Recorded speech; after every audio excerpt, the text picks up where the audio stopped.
우리가 인생을 살면서 한 번씩 길을 잃어버리면 우리 인생의 나침반은 무엇이 될 수 있습니까? 봐도 보지 못한답니다. 들었는데 듣지 못한답니다. 깨닫지는 못한다는 것이죠. 성경을 알려면 천국의 언어를 배워야지만이 성경의 뜻을 알 수가 있습니다. 반갑습니다. 인생에 궁금한 것을 속 시원하게 알려드리는 신천지 강사 이상훈입니다. 자, 오늘의 주제는 인생의 나침반 성경을 보는 방법입니다.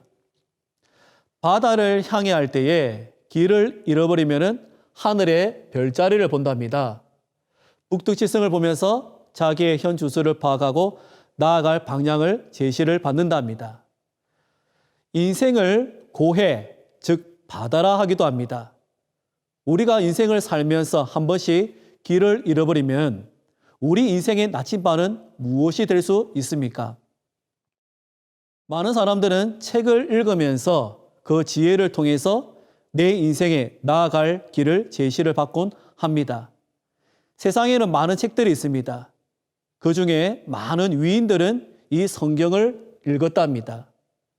이 성경 안에는 과거의 역사와 오늘날 현 주소와 미래에 대한 예언과 사람에 대한 정체성과 방향성이 기록된 책입니다.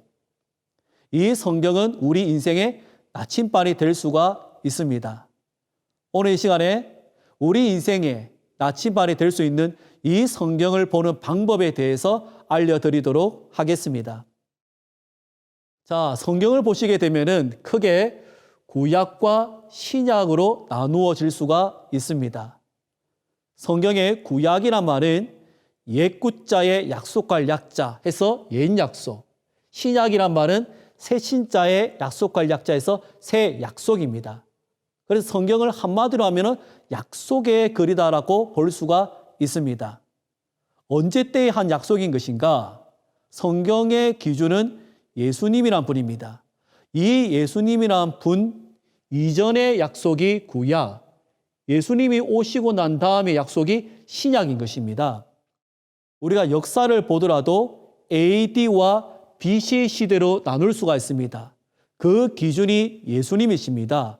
예수님이 오시기 이전의 역사를 BC라 합니다. 그리고 예수님이 오신 이유를 AD라 합니다. 그래서 역사를 히스토리라고 얘기를 합니다. 히즈, 그, 스토리, 그의 이야기가 역사인 것입니다. 자, 그러면 성경을 보고 약속이라 하는데요.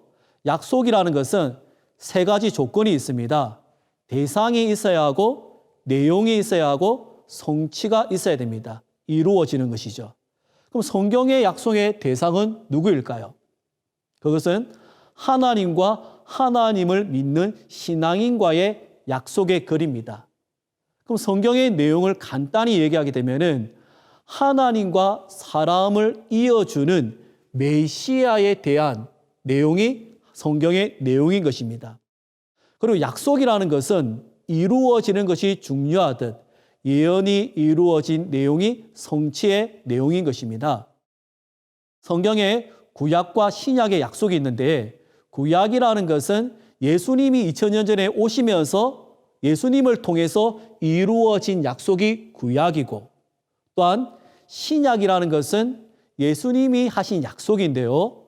예수님으로부터 오늘날 2000년이 지나서 오늘날 이루어진 약속 그리고 오늘날 이루어질 것이 남아있는 것이 신약의 약속인 것입니다. 그러면은 성경이 약속의 글인데 이 약속의 글이 왜 이렇게 두꺼울까요? 자, 성경을 내용상으로 구분해 드리면은 성경은 역사, 족보, 교훈, 예언, 성취로 구분할 수가 있습니다. 역사라는 것은 약속이 이루어지는 그 과정이 기록된 것인데 실제 있어진 사건을 기록한 것입니다. 그리고 족보라는 것은 세상의 족보가 아니라 하나님을 믿는 백성들의 족보가 기록된 것이 성경의 약속의 글입니다. 교훈이라는 것은 하나님의 백성이 하나님의 사람으로 온전케 되기 위한 참된 도리가 기록된 것이 교훈의 말씀입니다. 그리고 예언이라는 것은 하나님의 계획, 하나님의 약속이 기록된 것이 미리 기록된 말씀이 예언의 말씀이 되겠습니다. 그리고 그 약속이 이루어지게 되면은 그 이루어진 것을 기록한 것이 성취의 글입니다. 이룰 성자라고 얘기도 하죠. 그런데 이 역사와 족보와 교훈과 예언과 성취 중에 가장 중요한 것을 하나를 뽑으라면은 예언을 들 수가 있습니다. 왜 그러한가? 성경은 약속의 글입니다. 약속이 기록된 것이 예언입니다. 그래서 이 예언의 말씀이 가장 중요한 데에 성경 중에 가장 읽기 힘든 성경의 내용을 하나로 뽑아라면 예언입니다. 그 이유는 예언의 말씀은 비유로 봉함이 되어 있습니다. 그러면은 성경을 쉽게 기록하면 되는데 왜 가장 중요한 이 성경의 예언이 비유로 기록되어 있는 이유가 있지 않겠습니까? 그 사연을 여러분에게 말씀드리도록 하겠습니다. 먼저 성경을 이해함에 있어서 도움이 되는 시 하나를 소개하도록 하겠습니다. 이육사의 광야시입니다. 시대는 일제시대입니다. 저자는 독립투쟁을 하면서 옥살이를 하신 그리고 순국하신 이육사 열사이십니다. 이 광야시를 통해 가지고 성경의 시대적 배경을 설명을 드리도록 하겠습니다. 까마득한 날에 하늘이 처음 열리고 어디 닭 우는 소리 들렸으랴. 까마득한 날이라는 것은 아주 옛날에 하늘이 열렸다는 것은 개벽을 알리고 있는 내용이죠. 모든 산맥들이 바다를 연모해 휘날릴 때도 차마 이곳을 범하든 못하였으리라. 이것은 소중한 한반도에 대한 내용입니다. 끊임없는 광음을 부지런한 계절이 피어선 지고, 계절이 피어선 지고, 피고 지는 것은 꽃이죠. 그러나 계절이라 했기 때문에 시간의 흐름을 얘기하고 있는 것이고 큰 강물이 비로소 길을 열었다. 역사를 얘기하고 있는 것입니다. 지금 눈 내리고 지금이라 말을 들어보니까 앞에 있는 내용은 과거를 얘기하는 것이고 지금 현재를 얘기하고 있는 것입니다. 눈을 내리는 것을 보니까 현재 상황이 일제시대에 같이 힘든 시대를 알리고 있는 것입니다. 매와 한기 홀로 아득하니 내 여기 가난한 노래의 시를 뿌려라. 매와 한기라는 것은 지조와 절개의 마음이죠. 한마디로 이 민족을 향한 의지를 얘기하고 있는 것이죠. 다시 청고의 뒤에, 다시라는 말은 청고의 뒤라는 것은 미래를 얘기하고 있는 것입니다. 백마 타고 오는 초인이 있어 이 광야에서 목 놓아 부르게 하리라. 이것은 미래의 강복에 대한 소망인 것입니다. 한마디로 이 시는 은유적인 표현으로 기록된 내용입니다. 과거와 현재와 미래를 통해서 한마디로 은유적 표현으로서 민족 정신을 알리고 있었던 것이죠. 이 시를 왜 얘기를 하고 있느냐? 성경을 기록한 그 배경도, 성경도 표면적인 것이 아니라 비유로 기록된 그 사연도 이 시대와 비슷하다는 것을 여러분에게 알리기 위해서 이 시를 소개한 것입니다. 그러면은 성경의 가장 중요한 예언이 비유로 기록될 수밖에 없었던 성경 기록 사연을 여러분에게 설명해 드리도록 하겠습니다. 성경이라는 것은 신과 사람이 함께 사는 낙원의 시대가 있었다라고 알리고 있습니다. 그런데 그 시대에 하나님의 천사 중에 범죄한 천사들이 나타나게 되었으며 하나님이 창조한 만물과 사람을 미혹하는 역사가 있게 됩니다. 아담과 하와이죠. 그래서 이 사람들이 하나님의 말을 듣지 않고 사단의 말을 들음으로 말미암아 죄에 빠진 인간이 되었으며 하나님은 죄와 살 수 없기 때문에 사람들에게 떠나게 되었습니다. 여기까지 성경의 내용을 한번 보도록 하겠습니다. 나의 신이 영원히 사람과 함께하지 아니하리니 이는 그들이 육체가 됨이라. 그러나 그들의 날은 120년이 되리라 하시니라. 신이 떠나버린 것이죠. 그럼 하나님의 신이 떠남으로 말미암아 사람의 수명 또한 줄어들게 되었다라고 얘기하고 있습니다. 그럼 하나님이 떠난 이 빈자리에 누가 와서 앉아 있을까요? 그것은 사단 마귀가 이 세상을 주장하고 사람들의 세상을 주관하게 되었다라고 얘기하고 있습니다. 그러므로 말미암아 사람 속에는 사망이 들어오게 되고 고통이 들어오게 되고, 그래서 인생을 고해, 한마디로 괴로움의 바다다라고 얘기를 하고 있는 것이죠. 하지만은 창조주 하나님은 사람으로 고생하고 사람으로 사망하고 죽는 이것이 하나님의 뜻이 아니기 때문에 하나님은 성경에 이래 말씀하고 계십니다. 주께서 인생으로 고생하며 근심하게 하심이 본심이 아니시로다. 그래서 하나님은 새로운 계획을 짜게 됩니다. 이 만물을 회복시키고 사람을 회복시키기 위해서 하나님의 계획을 세웠으니 그 계획을 기록한 것이 성경의 내용이 되는 것입니다. 성경을 간단하게 얘기를 해드리게 되면은 성경은 신이 떠나간 사연이 기록되어 있고요. 다시금 신과 사람이 만나는 방법 또한 기록이 되어 있으며 하나님과 마귀의 정체와 또한 마귀를 사로잡는 그 방법과 하나님께서 사람에게 다시금 오셔서 만물을 회복하는 그 모든 계획들이 이 성경 안에 기록이 되어 있습니다. 잠시 성경의 말씀을 간단히 보도록 하겠습니다. 천사가 무저갱 열쇠와 큰 쇠사슬을 그 손에 가지고 하늘로서 내려와서 용을 잡으니 곧 옛뱀이요 마귀요 사단이라 잡아 1000년 동안 결박하여 마지막에는 사단을 잡아 가둔다는 내용이 기록되어 있습니다. 그 다음 하나님은 친히 저희와 함께 계셔서 모든 눈물을 그 눈에서 씻기심에 다시 사망이 없고 애통하는 것이나 곡하는 것이나 아픈 것이 다시 있지 아니하리니 처음 것들이 다 지나갔음이라. 다시금 하나님이 사람을 찾아와서 모든 것을 회복한다는 내용이 기록되어 있습니다. 여러분, 종교라는 것은 릴리전이랍니다. 릴리전의 그 뜻은 다시 연결하다라는 뜻이 있습니다. 무엇을 연결하는 것인가? 사람이 떨어졌기 때문에 신과 사람을 다시 연결하는 그 방법이 기록된 것이 종교 경전인 것입니다. 이해가 되시죠? 그래서 하나님은 하나님의 뜻을 이루기 위해서 예수라는 분을 보내었고 예수님은 하나님의 뜻을 이루는데 이것을 방해하는 존재가 사단 마귀라는 것이죠.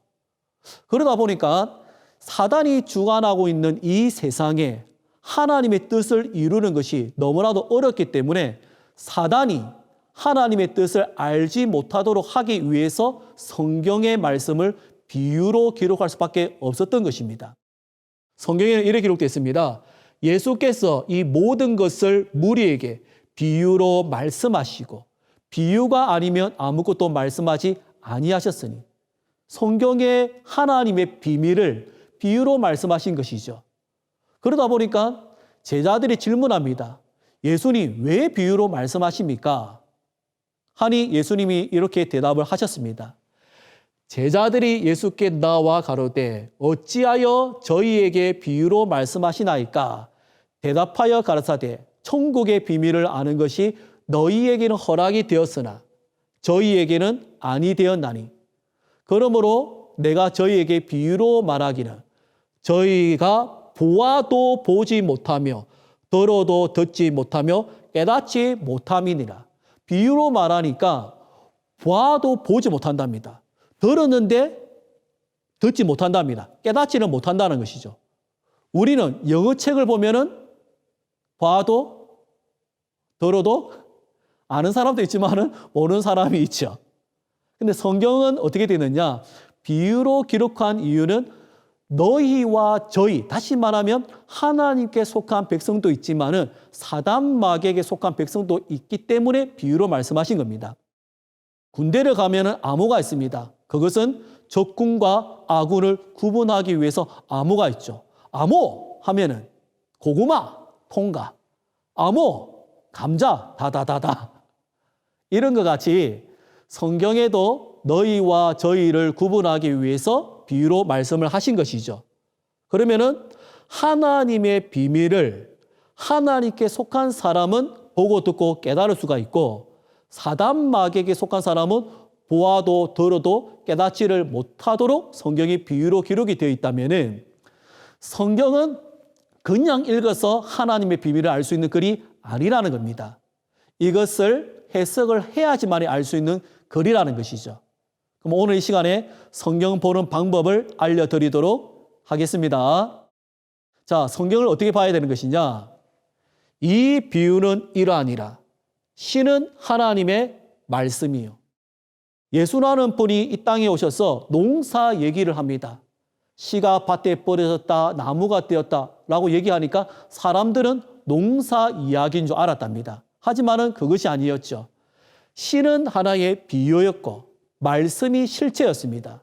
그러면 씨는 겉의 말씀이고 그 실체는 속의 말씀이 따로 있다는 것이죠. 한마디로 씨라는 것은 땅에 있는 것을 얘기합니다. 말씀은 하늘에 있는 것이죠. 땅의 것을 빗대어서 하늘의 것을 표현을 한 것이죠. 우리도 비유로 표현을 많이 합니다. 아, 저 사람은 장미꽃 한 송이 같다. 이런 표현을 쓰죠.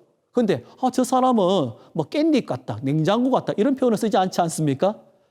비유라는 것도 그 빗대어 설명할 때 그 이치가 비슷한 것을 빗대어 설명하는 것이죠.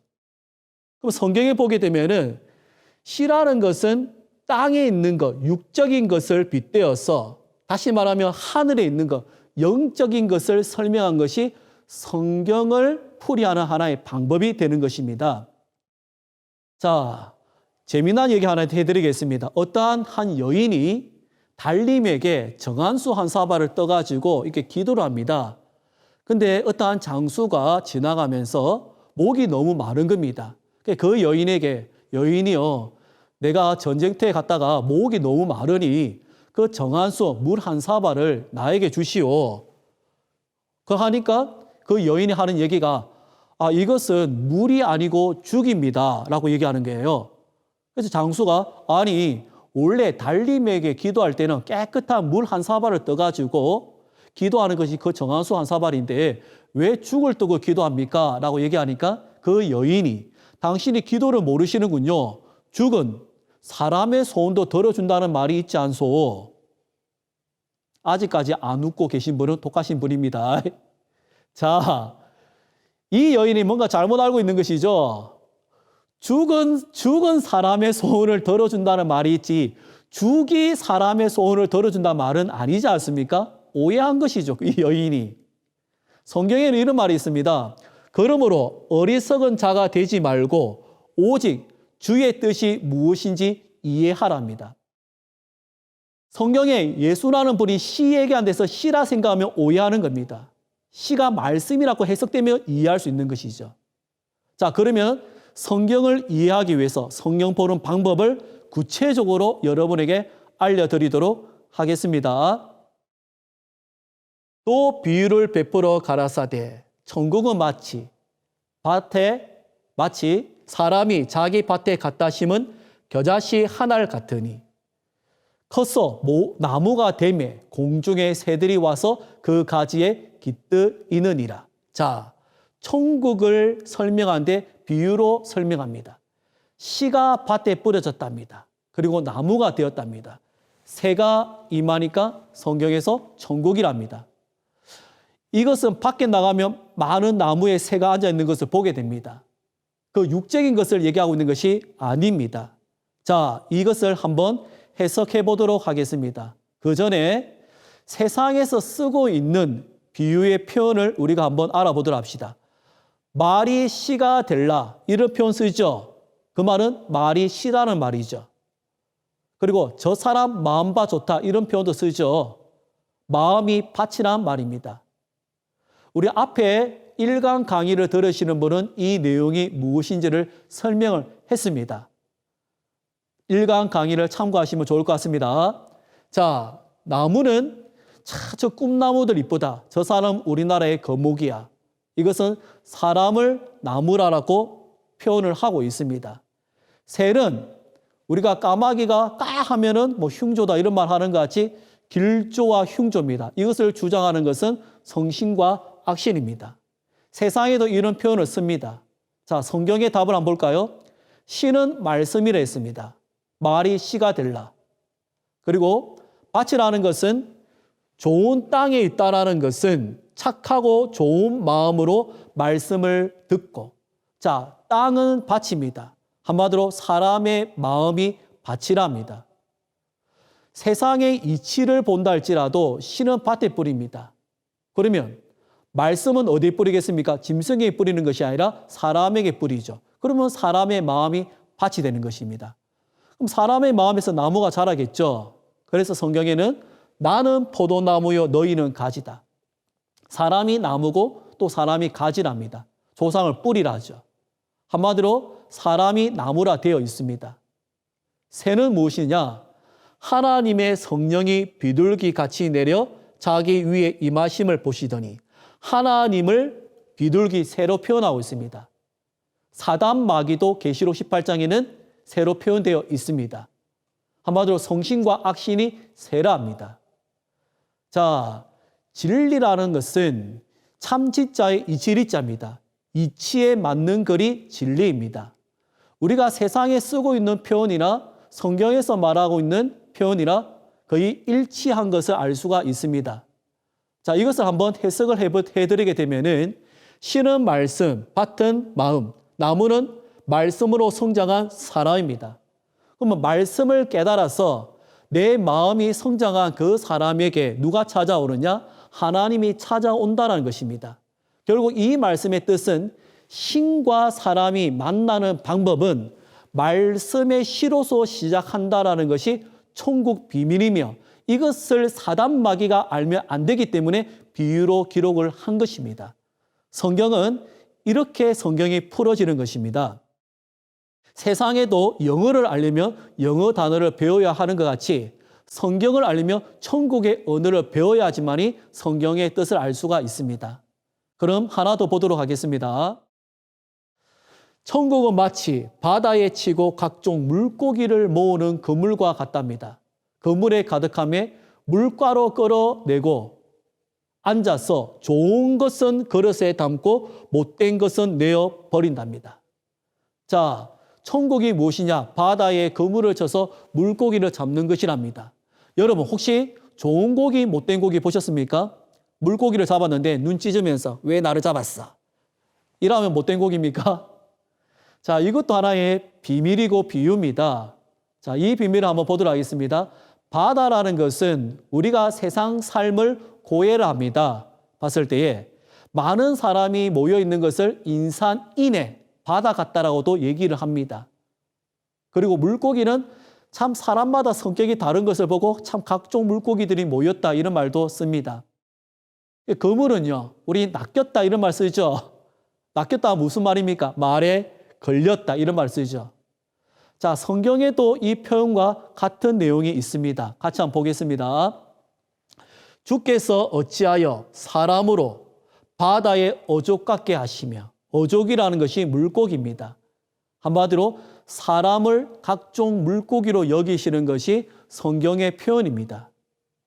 하나 더 보도록 하겠습니다. 예수님이 제자들에게 이렇게 얘기합니다. 제자들아 나를 따라오랍니다. 나를 따라오느라 내가 너희로 사람을 낚는 어부가 되게 하리라. 사람을 낚는답니다. 그 말은 사람이 고기라 이 말이거든요. 그리고 사람이 모여 있는 곳이 바다다 이 말이죠.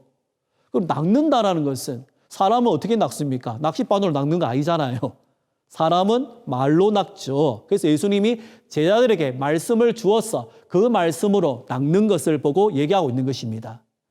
자, 세상에서 얘기하는 것하고 또한 성경에서 얘기하는 것이 같습니다. 바다는 세상, 물고기는 사람, 그물은 말씀입니다. 한마디로 이것이 왜 천국이냐?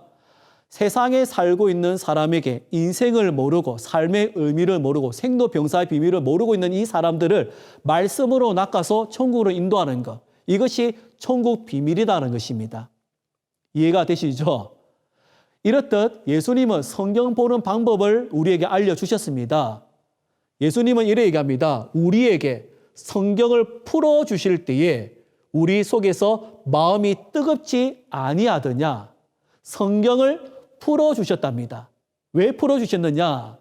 성경은 액면 그대로 읽어도 이해되는 글이 있습니다. 하지만 하나님의 비밀은 비유로서 감추어 놨습니다. 그렇기 때문에 이 비유는 풀어주셨다는 것은 해석을 해주셨다 이 말인 것입니다. 하나님의 성경의 비밀은 해석해야지만이 알 수 있는 글인 것입니다. 이해가 되시죠? 그러면 오늘 마지막으로 천국 비밀 하나 더만 보도록 하겠습니다.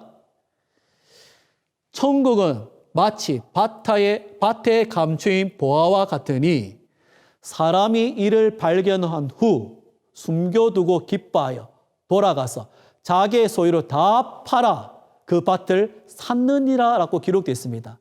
자, 천국이 밭에 감추인 보화랍니다. 밭에 감춰져 있는데 그거를 발견한 것은 밭을 파본 사람이겠죠. 근데 이거를 숨겨두고 기뻐하라 이렇게 기록되어 있죠. 중요한 것은 내 소유를 다 팔아서 이것을 사랍니다. 그러면은 자기가 가지고 있는 소유가 있습니다. 근데 이 소유보다 이 보화가 더 큰 가치가 있어야지만 이거 파는 거 아니겠습니까? 내가 한평생 일을 해가지고 한 3억이라는 돈을, 5억이라는 돈을 벌었다 칩시다. 그럼 이 돈은 귀할까요? 안 귀할까요? 귀하죠. 근데 이것을 투자를 합니다. 집을 사고 땅을 사는 사람도 있습니다. 그럼 그것이 그만한 가치가 있기 때문에 바꾸는 거 아니겠습니까? 근데 성경에는 이 밭에 감추인 부하는 어마어마한 가치가 있기 때문에 네 소유를 다 팔아서라도 사랍니다. 이것이 무엇인지 한번 보도록 하겠습니다. 하나님의 비밀인 그리스도를 깨닫게 하려 함이라. 그리스도는 예수님을 얘기합니다. 예수 그리스도. 그 안에는, 예수님 안에는 지혜와 지식의 모든 보화가 감추어져 있느니라. 자, 보화가 뭡니까? 지혜와 지식을 얘기하고 있는 것입니다. 그러면 성경에서 말하는 이 보화라 이 말은 무엇을 얘기하느냐? 예수 그리스도 안에 감추어져 있는 지혜와 지식을 얘기하고 있는 것입니다. 자, 밭이라는 것은 사람의 마음이죠. 성경의 지혜를 가지고 계신 분은 예수님이십니다. 한마디로 성경 안에 있는 지혜와 지식은 성경 안에 있는 보화와 같다고 얘기하고 있는 것입니다. 자, 우리 인생에 살다 보게 되면은 많은 지혜가 필요합니다. 카네기라는 사람이 있습니다. 이 사람이 어렸을 때에 아버지가 세상에는 두 가지 일이 있다. 하나는 기술을 배우는 일이 있고 하나는 사람을 배우는 일이 있다. 너는 무엇을 선택할래? 했을 때 사람을 배웠답니다. 그래서 이 카네기라는 사람이 철강 회사의 사장이 되는데요. 이 사람이 철강에 대해서는 잘 모른답니다. 근데 왜 사장이 되었느냐?